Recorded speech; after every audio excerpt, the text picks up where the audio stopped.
Hay personas que inspiran, hay historias de vida que inspiran y nosotros vamos a rescatar en este pedacito estas historias. En este ratito queremos hablar con seres humanos, que son tan humanos, que hicieron algo fundamental y que hizo que el mundo se transformara desde el lugar donde pasaron o donde pasan. Van dejando marquitas, van dejando un cambio en la percepción, en las miradas y a su vez estimulan, ¿no? con su acción. También pueden ser no solamente personas como individuos, sino pueden ser un grupo de hombres y mujeres, pueden ser fundaciones, pueden ser emprendimientos, pueden ser empresas. Gaby, vamos a hacer como un recorrido, ¿no? Vamos a hablar del nuestro, pero vamos a hablar también de gente que conocemos y otros que no y que vamos a conocer acá. Pero ¿tenés a alguien en tu memoria y como primer pensamiento cuando te pregunto quién te ha inspirado en algún momento o alguien que te inspire, ¿no? Vos sabés que los médicos que tenemos ya varias décadas de profesión, no podemos dejar de citar a Paco Maglio. Paco Maglio fue un ejemplo de humildad, una persona que sabía mucha medicina, pero eso quizás sea lo más fácil de conseguir. Pero esa impronta humana que Paco no solo le daba a sus pacientes, sino que la transmitía. Fíjate que hace un rato cuando hablábamos del cuidado de las personas solas, él siempre contaba la anécdota de la viejita que estaba internada que quería que le tomaran el pulso para que alguien la tome de la mano. Y eso es una anécdota de Paco que hasta sus últimos días lo transmitió a generaciones por generaciones. Por eso me encanta a quién tenemos en línea. Claro que sí. Lo tenemos a Ignacio Maglio, que es abogado, que es diplomado en salud pública, es miembro del Hospital Muñiz, de la Fundación Huésped, del Sanatorio Finoquieto, miembro del Consejo Directivo de Red Bioética de UNESCO y amigo nuestro también. Hola, ¿cómo estás, Ignacio? Acá estamos con Gaby, recordando a Paco. Hola, Milva, Gaby, qué lindo escucharlos y qué buena oportunidad para acordarnos de Paco. Muchas gracias.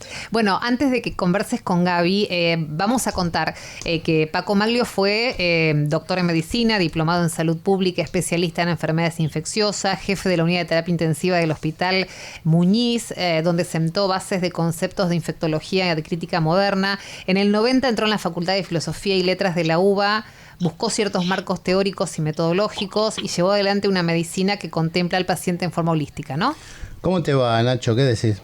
Gaby, querido, qué gusto escucharte. Igualmente, vos sabés que yo tengo una debilidad con tu viejo, ¿no? Para nosotros era Paco de Boedo, como él decía, ¿no? Porque él se llamaba a sí mismo Paco de Boedo y las historias de Adelita y de ustedes, de la Tuti, de Nacho, todos lo conocimos. Ahora, para nosotros era un prócer de la medicina, un prócer, casi un apóstol más que un prócer, porque tenía una gran humildad. Pero vos le conociste seguramente algunos otros aspectos, que era el que te tenía que retar, el que te tenía que poner límites, ¿o no? Contanos un poquito ese Paco Maglio que nosotros no conocimos. Bueno, cómo no, Gaby, Milva. Mirá, Paco tiene una cosa tan maravillosa que es un valor que reconozco en pocas personas, ¿no? Que Paco, papá, de alguna forma, déjame llamarlo así, sí, claro. Él actuaba como pensaba. Así ¿viste? Es. Entonces, en ese ejercicio de la cotidianeidad, él tenía una suerte yo diría, de militancia ética, ¿no? Y en esos microcosmos de compromiso moral con lo cotidiano, ¿no? En saludar, en dar las gracias, en aprender a pedir perdón, en enseñarnos desde siempre en respetar a todo el mundo y recobrar ese concepto tan sentido de la dignidad que él pregonaba, ¿no? Dignidad en todos, ¿no? Y él siempre hacía mucho hincapié en respetar la dignidad, más que nada en aquellos que más sufrían, aquellos más desposeídos, en aquellos que menos tenían, ¿no? Uh-huh. Y creo que en el día a día de ver, yo te diría, esa ética en calzoncillo, ¿no? Por decirlo de alguna forma. Sí, claro. Paco saludaba al barrendero, se demoraba unos cuantos minutos. Paco también tenía un sentido de una ética muy porteña, ¿no? Exactamente. Es decir, de discurrir en bares, en restaurantes. Y él lo que hizo también, que para nosotros fue un gran legado, él hizo un gran compromiso sobre la ética de la amistad, ¿no? Él construyó una inmensa cantidad de amigos. Él decía siempre, yo como el tango, él decía, yo en oro he ganado un puñado de amigos, ¿no? Vos sabés que cuando yo lo escuchaba a Paco en la medicina era una especie de Leopoldo Marechal, ¿no? Él hacía desde el máximo conocimiento porque Paco sabía toda la medicina, te lo decía de una manera sencilla que vos la entendías, con ese lenguaje de barrio, casi canchero, cómplice. Realmente era imposible no quererlo a Paco. Disculpame que te lo diga de esta manera, pero vos sabés, tenemos casi, soy un poquito más grande que vos, pero soy de la generación que admiré a Paco, como tantos otros, ¿no? Pero Paco realmente hizo de la humildad casi un sacerdocio, ¿no? Sí, Gaby, justamente la humildad y él, digamos, y lo que vos decías también, algo que era una característica también, yo creo, de muy poca gente. Él decía siempre algo así como que la claridad, digamos, es la cortesía de los sabios, ¿no? Todo su discurso es tan profundo, ¿no? Cuando él, como bien decían ustedes, incorporó a la Escuela de Antropología Crítica, junto con Santiago Wallace, Mavi Milmer, él siempre, digamos, lo hacía casi sin esfuerzo, ¿no? De transmitir en términos muy prácticos, muy sencillos, filosofía muy complicada, muy honda, ¿no? Por eso te decía que me hace acordar a Marechal. Sí, él es una suerte de Marechal también, ¿no? De mucha porteñidad, ¿no? Porque él también se destacaba justamente por esa ética del porteño, no la ética del porteño, viste, esa cosa grandilocuente, claro, de orgullo, sino esa ética de la porteñidad que está quizás un poco olvidada, que tiene que ver con el reconocimiento de la amistad, el reconocimiento de tener una opción preferencial por aquellos que sufren, digamos, y donde claramente él apostó siempre por un principio que ahora se lo extraña mucho, que es la solidaridad, ¿no? Totalmente. Él hacía una solidaridad política macro, y también él hacía un ejercicio de una solidaridad en su microcosmos, ¿no? Que era desde saludar al portero, al barrendero, hasta su compromiso político más macro con lo solidario, ¿no? Paco, en tiempos de pandemia, por eso ahora lo extrañamos tanto a Paco, ¿no? Con esta pandemia. Paco decía que en términos de pandemia, él decía siempre, no es la mejor opción, sino que la solidaridad es la única opción disponible, ¿no? Qué concepto absoluto y necesario, ¿no? Más que nunca y vigente como siempre.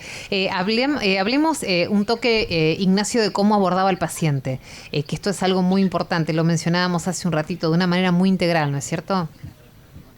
Bueno, eso le costó mucho a Paco también, porque Paco, digamos, fue un gran defensor cuando no se hablaba de esta perspectiva que hoy se conoce tanto como teoría de las decisiones compartidas o como atención centrada al paciente y la familia. Paco siempre apostó por eso, tuvo una gran premonición, ¿no? Y un compromiso aparte. Él decía que llegó la hora, siempre estuvimos, digamos, al lado del paciente, llegó la hora de estar del lado del paciente, ¿no? Fíjate que en esa frase él simboliza también, justamente, yo diría, un compromiso epistemológico y político también, ¿no? De romper con aquel modelo paternalista, con un modelo biologicista, historicista de la medicina, y en donde él apostó muchísimo a construir un modelo, por supuesto, anclado en la medicina basada en la evidencia, pero también fundamentalmente anclado en una medicina basada en la narrativa, ¿no? Contale a nuestra audiencia qué fue el escuchatorio. Escuchatorio. Bueno, ese fue, gracias Gaby, porque creo que esa fue una de las grandes lecciones de Paco. Por eso te lo estoy preguntando.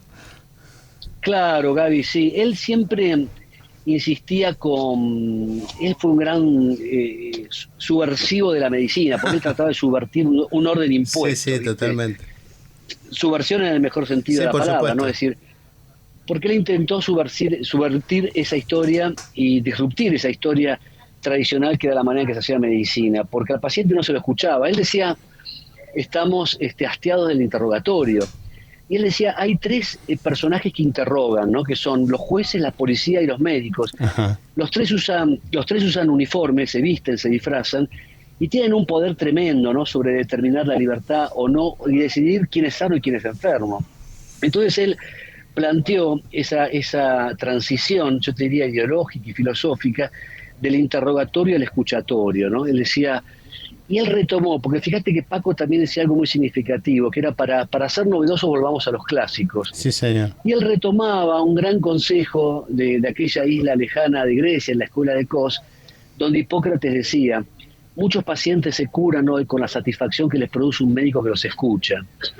Y Paco retomó esa tradición hipocrática y prácticamente se jugó sus últimos años tratando de decir esto, interrogar menos y escuchar más, porque lamentablemente, y aún hoy, vos sabés, Gaby, que mi hijo es residente de segundo año, siguió Sí, sí. la tradición del viejo Paco. Los chicos no aprenden en la Facultad de Medicina ni a escuchar ni a hablar. Así es. Es decir, esos procesos de comunicación efectiva y de escucha activa que son tan esenciales para mejorar y para humanizar el contexto de atención médica, aún hoy son alternativas, digamos, pendientes, ¿no? en la currícula y en la enseñanza médica. Ignacio, has heredado de tu padre la capacidad de comunicar. No se trata solo de saber, de tener contenidos, sino de saber transmitirlos. Y definitivamente lo has heredado. Ha sido muy lindo recordarlo, enterarnos de un montón de cosas. Gabriel ha traído anécdotas y cosas muy puntuales sobre él. Y prometido que otro día hablamos de vos, porque es Sí, un hombre, claro. Ignacio Maglio, súper claro. interesante, a quien consultamos también de manera recurrente ante determinados temas que suelen ser bastante delicados para abordar, e Ignacio nos ayuda a entrar de la manera más humana posible. Así que bueno, abrazo de parte nuestra. Abrazo, amigo. Bueno, Milva, Gaby, los quiero mucho como siempre y gracias por este recuerdo de Paco.